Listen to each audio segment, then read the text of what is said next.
하나님의 말씀 봅니다. 하나님의 말씀은 출애굽기 3장 1절에서 15절까지의 말씀을 교독을 합니다. 구약 성경 84쪽에 있습니다.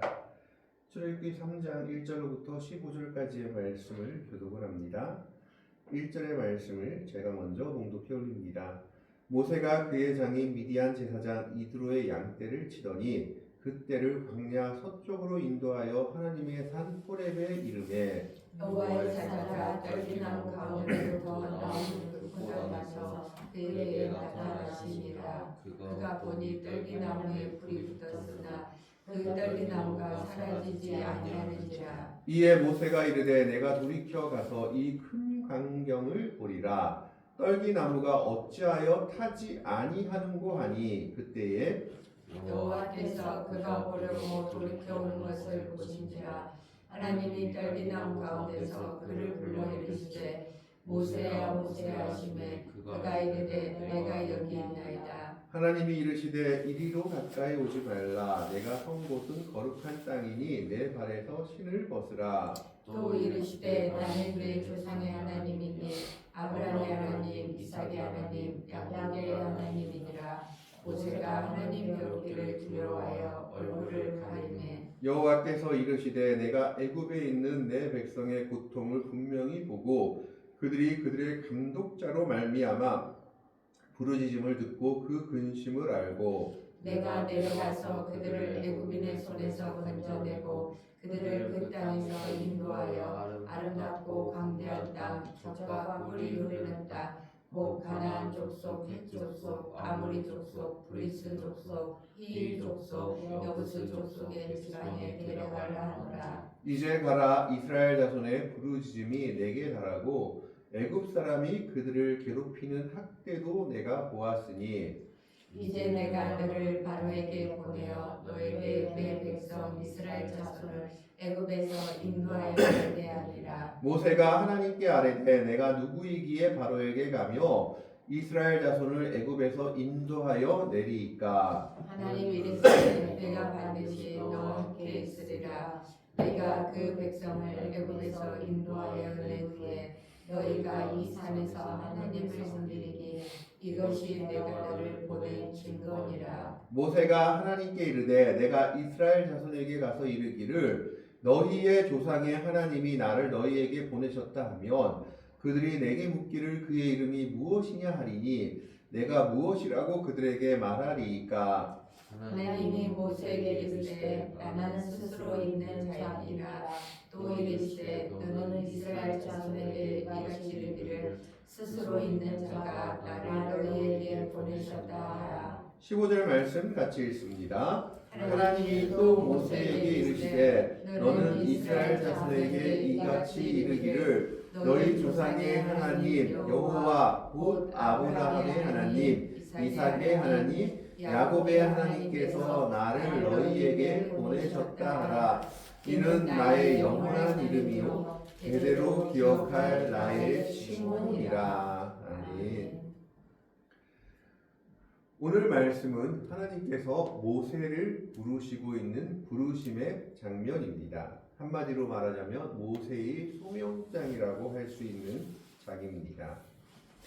모세는 40살이 되던 해에 애굽의 공주, 즉 애굽의 왕자, 애굽 공주의 아들 신분, 왕자의 신분에서 벗어나서 자기 동족을 위해서 살인을 저지르고 그 일을 피해서 미디안으로 도망가서 80세가 될 때까지 양을 치는 일을 하고 있었던 것으로 보입니다. 그래서 오늘 1절 말씀에 보면 모세가 그의 장인 미디안 제사장 이드로의 양떼를 치더니 그 떼를 광야 서쪽으로 인도하여 하나님의 산 호렙에 이르매 아마 모세가 의식적으로 호렙산으로 자신의 양떼를 이끌고 갔던 것으로 보입니다. 이 호렙산으로 간 이유는 정확히 나와 있지 않지만 이곳이 아마 이스라엘 백성들의 어떤 민족적인 일과 관계가 되어 있는지 모세는 자기의 양떼를 인도하여 광야 서쪽으로 좀 먼 곳이지만 호렙까지 이르고 있습니다. 이때 모세가 한 가지 신기한 광경을 보게 됩니다. 그 광경이 뭐냐 하면 2절 말씀에 나와 있습니다. 여호와의 사자가 떨기나무 가운데로부터 나오는 불꽃 안에서 그에게 나타나시니라. 그가 보니 떨기나무에 불이 붙었으나 그 떨기나무가 사라지지 아니하는지라.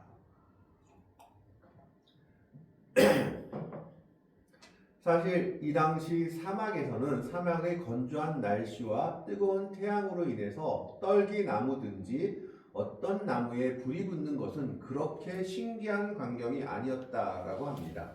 흔하게 불들이 붙고 말라서 그 불이 아예 타버리고 제가 남는 일이 허다했던 것이 바로 사막의 그런 모습들이었습니다. 그렇기 때문에 떨기나무 가운데 불이 붙은 자체는 신기한 일이 아니었지만 떨기나무에 불이 붙었음에도 불구하고 그 불이 떨기나무를 태우지 아니했다는 사실이 놀라운 일이었던 겁니다. 모세가 만약 그저 불이 붙었네 라고 생각하고 지나쳤으면 하나님의 임재를 놓칠 수도 있었을 겁니다. 그러나 그는 그 불이 붙었음에도 불구하고 떨기나무가 타지 아니한 것을 보고 일상의 일 속에서 특별함을 캐치할 수 있었던 겁니다. 우리도 마찬가지입니다. 하나님의 말씀을 그저 그런 것으로 보고 지나친다면 그 말씀은 우리에게 아무런 감흥을 주지 못합니다. 그러나 그 말씀 속에서 우리가 특별함을 찾아낸다면 그 말씀이 우리에게 찾아오고 하나님의 뜻과 하나님의 역사가 우리를 통해서 이루어지는 겁니다. 그래서 오늘 2절 말씀에 여호와의 사자가 떨기나무 가운데로부터 나오는 불꽃 안에서 그에게 나타나셨다라고 되어 있는데 어떻게 나타나셨느냐? 떨기나무가 타지 아니하는 것으로 모세에게 나타난 겁니다. 일상적인 일이었지만 그 일상적인 일 속에서 다른 것을 모세는 보았던 겁니다. 떨기나무가 타는 일은 흔한 일이었지만 그 흔한 일 가운데 타지 아니한 떨기나무를 그는 바라보았던 겁니다. 그래서 모세는 3절에 이렇게 이야기하고 있습니다. 이에 모세가 이르되 내가 돌이켜 가서 이 큰 광경을 보리라. 떨기나무가 어찌하여 타지 아니하는고 하니 그때에 즉 떨기나무가 타지 아니하는 것이 모세에게는 상당히 이상한 일로 비춰졌던 겁니다. 불이 붙은 것이 신기한 것이 아니라 불이 붙었음에도 불구하고 타지 아니한 그 신기한 광경을 보려고 그가 그 떨기나무로 가까이 가게 됩니다. 여기서 이 떨기나무가 특별히 거룩한 나무가 아니라 하나님께서 모세를 부르시기 위해서 임재하신 장소로 보아야 할 것입니다. 이때 하나님께서 모세를 부르십니다. 4절 말씀에 보면 여호와께서 그가 보려고 돌이켜 오는 것을 보신지라 하나님이 떨기나무 가운데서 그를 불러 이르시되 모세야 모세야 하시매 그가 이르되 내가 여기 있나이다. 히브리 어법에서 2번 부르는 것은 강조를 의미합니다. 그래서 모세야 모세야 불렀다는 것은 하나님께서 모세를 강조해서 부르고 있다라는 겁니다. 타지 아니하는 떨기나무 가운데서 하나님은 모세를 부르시며 모세에게 사명을 주고자 하십니다. 이때 모세가 대답합니다. 내가 여기 있나이다.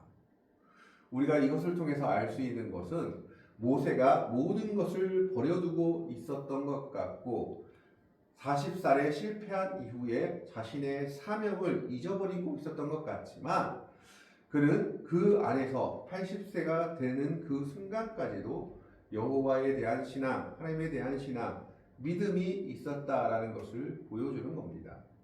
왜냐하면 내가 여기 있나이다 라는 이 말이 어디에 나오느냐? 사무엘상에 나옵니다. 엘리 선지자가 하나님의 음성을 듣지 못할 때 하나님께서 사무엘에게 3번이나 나타나십니다. 그래서 사무엘이 엘리 선지자에게 3번이나 나를 부르셨습니까? 라고 엘리 선지자한테 다가갔을 때 3번째야 엘리 선지자가 하나님이 이 아이를 부르셨구나 라고 말하면서 또 목소리가 들리거든 내가 여기 있나이다 내가 듣겠나이다 라고 대답하라 라고 얘기합니다. 그래서 내가 여기 있나이다 라고 말하고 있는 것은 하나님에 대한 응답입니다. 이것을 봤을 때는 모세는 그 안에서 하나님에 대한 신앙, 믿음이 죽지 않고 있었다라는 것을 보여주고 있는 겁니다. 그 증거는 그 뒤에도 나옵니다. 5절 말씀에 5절 6절 말씀을 보면 하나님이 이르시되 이리로 가까이 오지 말라 내가 선 곳은 거룩한 땅이니 내 발에서 신을 벗으라. 하나님이 임재가 있는 곳이었기 때문에 그곳은 거룩한 땅이 되었습니다. 그래서 그 발에서 신을 벗으라고 명령하십니다. 신을 벗는다는 것은 고대 근동지방의 의미는 무엇이냐? 종이 되겠다는 의미입니다. 종은 신을 신지 못합니다. 그래서 신을 벗는다는 것은 내가 종입니다 라고 고백하고 자신의 낮아짐을 고백하며 하나님의 위대함을 높이는 행위가 바로 신을 벗는 행위입니다. 그러면서 하나님께서는 모세에게 이렇게 얘기하십니다. 6절에 또 이르시되 나는 내 조상의 하나님이니 아브라함의 하나님, 이삭의 하나님, 야곱의 하나님이라. 모세가 하나님 배웠기를 두려워하여 얼굴을 가리매. 모세한테 하나님께서 이렇게 말씀하십니다. 나는 내 조상의 하나님이다. 그러면서 아브라함의 하나님, 이삭의 하나님, 야곱의 하나님이다 라고 간단하게 하나님은 자기 소개를 하십니다. 이게 무슨 말이냐? 모세는 아브라함의 하나님이 어떤 하나님이고 이삭의 하나님이 어떤 하나님이며 야곱의 하나님이 어떤 하나님인지를 알고 있었다라는 겁니다. 모세가 모든 것을 포기한 것처럼 그래서 미디안 광야에서 40년을 생활하고 있었던 것처럼 보이지만 자기 어머니 요게벳에게 배웠던 민족에 관한 이야기 그리고 아브라함의 하나님, 이삭의 하나님, 야곱의 하나님에 대한 이야기를 그는 80세가 될 때까지 잊어버리지 않고 마음속에 담고 있었다라는 겁니다. 만약 모세가 몰랐다면 하나님은 모세에게 나는 아브라함의 하나님인데 아브라함의 하나님은 어떤 하나님이냐 하고 설명했어야 했을 겁니다. 이삭의 하나님은 어떤 하나님이 야곱의 하나님은 어떤 하나님인지 설명해야 됐을 것이지만 그렇게 설명하지 아니하고 하나님은 단 한마디로 얘기하십니다. 나는 내 조상의 하나님이다. 그 하나님이 어떤 하나님이냐? 아브라함의 하나님이자 이삭의 하나님이자 야곱의 하나님이다. 모세는 바로 알아듣습니다. 이것을 봤을 때 모세는 그 안에 신앙이 그 안에 믿음이 사라지지 않고 계속해서 불타오르고 있었다라는 겁니다.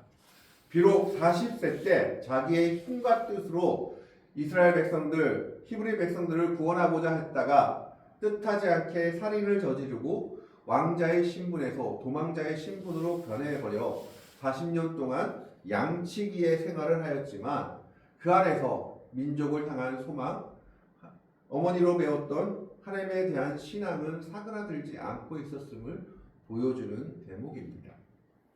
40년 생활 동안 어떤 분들은 모세의 인생을 세 부분으로 나눕니다. 태어날 때부터 40세까지 왕자의 생활, 그리고 40세부터 80세까지 양치기의 생활. 그래서 이때는 아무것도 하지 못하는 어떻게 보면 약간 쓸모없는 그런 시간, 좀 패배의 시간처럼 얘기를 하기도 합니다. 그리고 자기가 아무것도 없다고 느끼고 80세에 하나님의 부르심을 받고 80세부터 120세까지는 이제 하나님의 역사를 이루는 시간으로 구분하기도 합니다. 그러나 인간의 인생 중에서 쓸모없고 그리고 어떻게 보면 쓸모없는 시간, 버려질 시간은 없다라는 겁니다.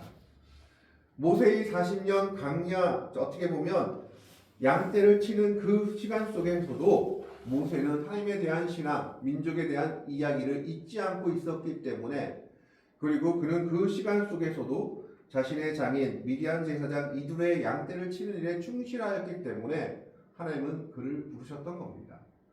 그의 마음속에 하나님에 대한 신앙이 없었다면 이스라엘 백성에 대한 구원의 열망이 없었다면 하나님은 그를 만나주지 않으셨을 겁니다. 비록 40년 생활이 실패한 생활 같고 아무것도 아닌 생활 같지만 그러나 모세는 그 생활 속에서도 끝까지 하나님에 대한 믿음을 잃어버리지 않고 있음을 오늘 말씀을 통해서 보여주고 있는 겁니다. 하나님은 그 시간까지도 사용하시며 그 시간을 통해서도 모세를 연단하고 계셨던 겁니다. 그래서 모세에 대해서 히브리서 11장은 이렇게 얘기합니다. 히브리서 11장 24절부터 모세를 이렇게 평가하고 있습니다. 믿음으로 모세는 장성하여 바로의 공주의 아들이라 청함받기를 거절하고 도리어 하나님의 백성과 함께 고난받기를 잠시 죄악의 낙을 누리는 것보다 더 좋아하고 그리스도를 위하여 받는 수모를 애굽의 모든 보화보다 더 큰 재물로 여겼으니 이는 상 주심을 바라봄이라. 믿음으로 애굽을 떠나 왕의 노함을 무서워하지 아니하고 곧 보이지 아니하는 자를 보는 것 같이 하여 참았으며 믿음으로 유월절과 피 뿌리는 예식을 정하였으니 이는 장자를 멸하는 자로 그들을 건드리지 않게 하려 한 것이며 믿음으로 그들은 홍해를 육지같이 건넜으나 애굽 사람들은 이것을 시험하다가 빠져 죽었으며. 모세를 향해서 뭐라고 얘기했느냐? 애굽에서 금은보화를 누리는 것보다 하나님의 백성들과 고난받는 것을 더 기뻐했던 사람이다라고 묘사하고 있는 겁니다. 그래서 모세를 부르신 하나님께서는 모세에게 자신을 분명하게 얘기하십니다. 나는 내 조상의 하나님이다. 어떤 하나님이냐? 아브라함의 하나님, 이삭의 하나님, 야곱의 하나님이다. 이 말씀을 하고 있는 것은 그들에게 언약하신 언약들을 내가 기억하고 있다라는 것을 말하고 있는 겁니다. 이 하나님의 임재 앞에서 모세는 하나님 배웠기를 두려워하여 얼굴을 가리웁니다. 그리고 나서 하나님께서는 하나님이 왜 모세에게 나타나셨는지를 분명하게 얘기하십니다. 7절에 여호와께서 이르시되 내가 애굽에 있는 내 백성의 고통을 분명히 보고 그들이 그들의 감독자로 말미암아 부르짖음을 듣고 그 근심을 알고. 하나님은 고난당하는 이스라엘 백성들을 그저 외면한 것이 아니었습니다. 그들의 목소리를 듣고 그 근심을 분명히 듣고 때를 기다리고 계신 것이었습니다. 이제 때가 되었기 때문에 하나님께서는 이렇게 얘기합니다. 8절에 보면 내가 내려가서, 하나님께서 이스라엘 백성들에게 임하시겠다라는 겁니다. 이 땅에 내려가서 그들을 애굽인의 손에서 건져내고, 즉 애굽인의 손에서 내려가서 건져내고 그들을 그 땅에서 인도하여 애굽 땅에서 인도하시고 아름답고 광대한 땅, 젖과 꿀이 흐르는 땅, 곧 가나안 족속, 헷 족속, 아모리 족속, 브리스 족속, 히위 족속, 여부스 족속의 지방에 데려가려 하노라. 하나님께서 내려오시고 그리고 애굽인의 손에서 그들을 건져내시고 그리고 그들을 그 땅에서 인도하여 내시고 그리고 가나안으로 데려가겠다라고 말씀하고 계십니다. 사실은 모세가 하고자 했던 일입니다. 그의 왕자의 지위를 위해서 왕자의 지위를 이용해서 자기 백성들을 해방시키고자 했지만 사람의 힘으로는 이룰 수 없었던 일이었다라는 겁니다. 하나님께서 때가 차서 이제 이스라엘 백성들을 구원하시기로 결정하셨으며 모세를 통해서 그 일을 이루고자 하셨던 것은 모세의 마음속에 하나님에 대한 신앙이 사라지지 않고 소망이 계속해 있었기 때문입니다.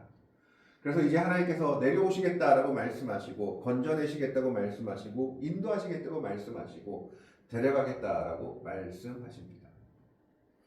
사람의 힘으로 되는 일이 아니라 하나님의 역사로 되는 일이다라는 것을 말씀하고 있는 겁니다. 그러면서 9절에 이제 가라 이스라엘 자손의 부르짖음이 내게 달하고 애굽 사람이 그들을 괴롭히는 학대도 내가 보았으니 이스라엘 백성들의 기도를 들으시고 애굽 사람들의 악행을 기억하고 목도하고 계신 겁니다. 이제 모세를 보내어서 하나님의 일을 이루고자 하십니다. 10절에 이제 내가 너를 바로에게 보내어 너에게 내 백성 이스라엘 자손을 애굽에서 인도하여 내게 하리라. 사람의 힘으로 이루려 했을 때는 할 수 없었던 일을 이제 아무것도 없는 모세의 손을 통해서 하나님의 능력을 주심으로 이 일을 이루겠다라고 약속하고 계신 겁니다. 사람이 자신의 힘과 자신의 능력으로 하고자 할 때는 아무것도 이룰 수 없습니다. 그러나 우리에게 없음을 고백하고 오로지 소망을 가지고 하나님의 손에 맡겼을 때 하나님께서 역사하시며 하나님께서 그 일들을 이루시기 시작하는 겁니다. 모세는 이에 이렇게 얘기합니다. 11절에 모세가 하나님께 아뢰되 내가 누구이기에 바로에게 가며 이스라엘 자손을 애굽에서 인도하여 내리이까. 모세가 자신감이 많이 떨어져 있는 상태임을 보여주죠. 자신이 왕자였음에도 불구하고 내가 어떻게 바로에게 가며 어떻게 이 백성을 인도하는 인도자가 되겠습니까? 라고 말하고 있는 겁니다. 이때 하나님께서 정확한 답을 주십니다. 12절 말씀을 한번 같이 읽겠습니다. 12절의 말씀입니다. 같이 읽습니다. 하나님이 이르시되 내가 반드시 너와 함께 있으리라. 내가 그 백성을 애굽에서 인도하여 낸 후에 너희가 이 산에서 하나님을 섬기리니 이것이 내가 너를 보내주는 거니라. 네가 문제가 아니다라는 겁니다. 내가 너와 함께 있을 것이다. 그래서 내가 약속한 일을 이룰 것이다 라고 말합니다. 그 증거가 뭐냐? 이 호렙산, 하나님의 산에서 너희가 나를 섬기게 될 것이다.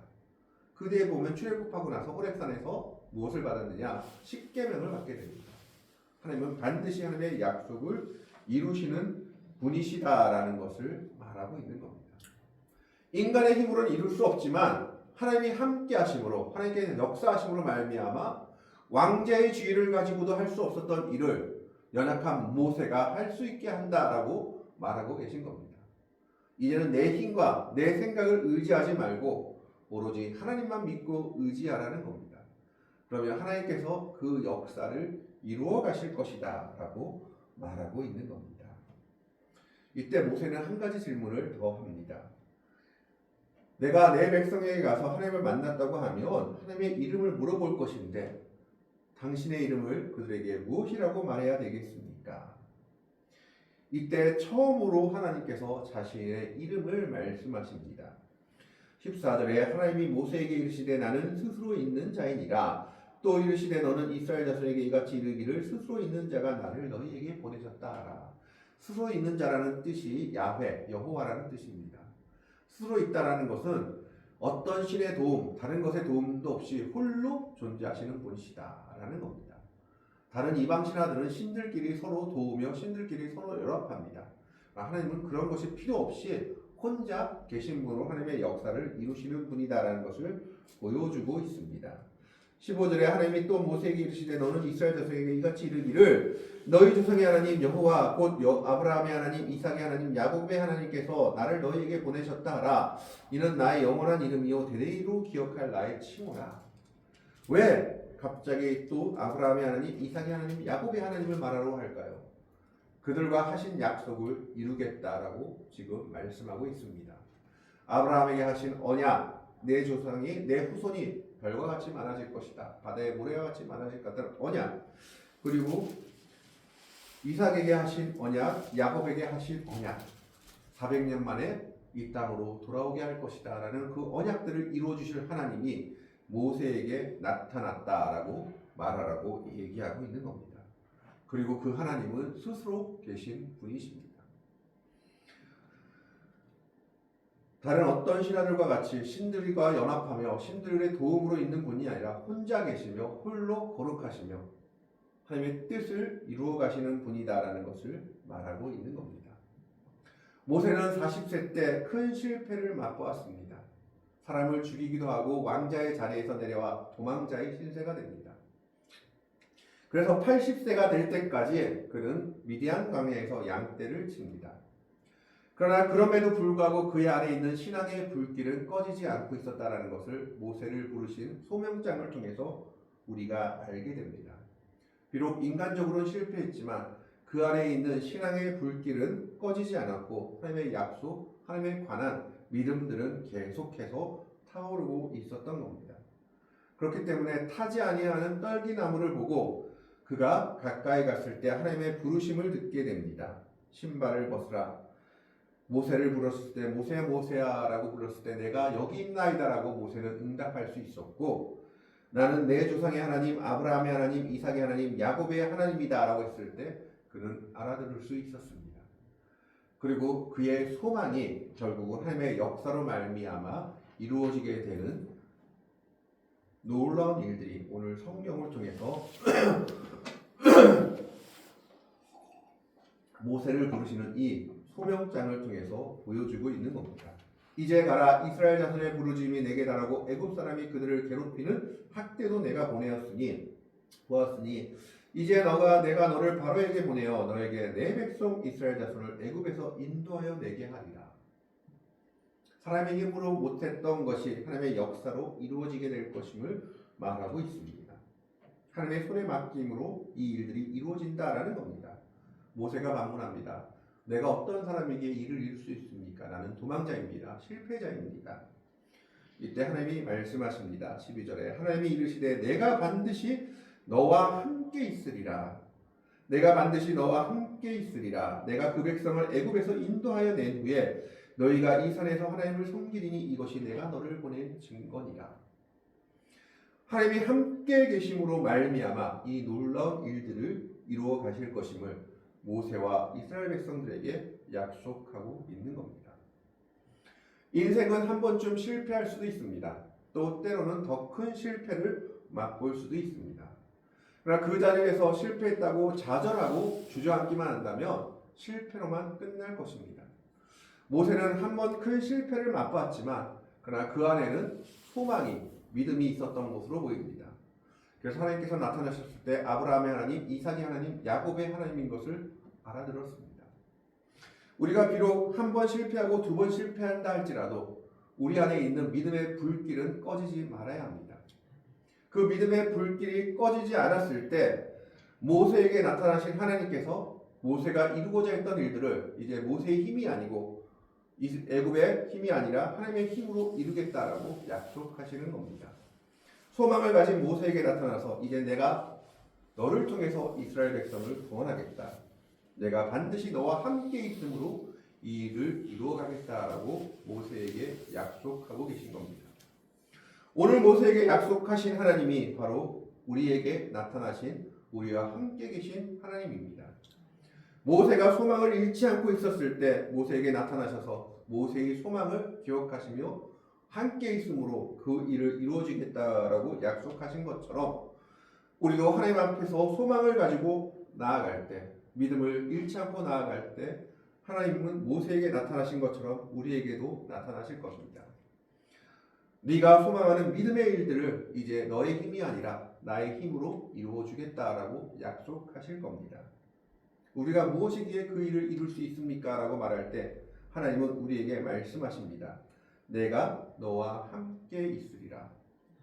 하나님이 함께 하심으로 말미암아 우리의 믿음의 일들을 이루어갈 수 있다라는 것을 모세의 부르심을 통해서 보여주고 있습니다.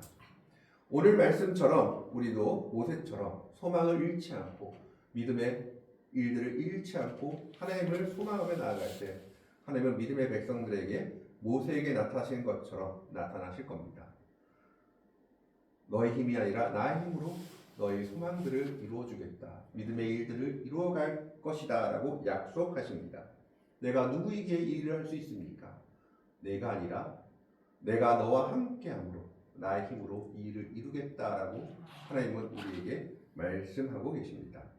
그 약속을 믿고 의지함으로 주님의 뒤를 따라가며 주님과 함께 동행하는 참으로 귀한 믿음의 백성들이 될 수 있기를 주님의 이름으로 간절히 축원합니다. 기도하겠습니다. 하나님, 오늘은 모세를 하나님의 부름을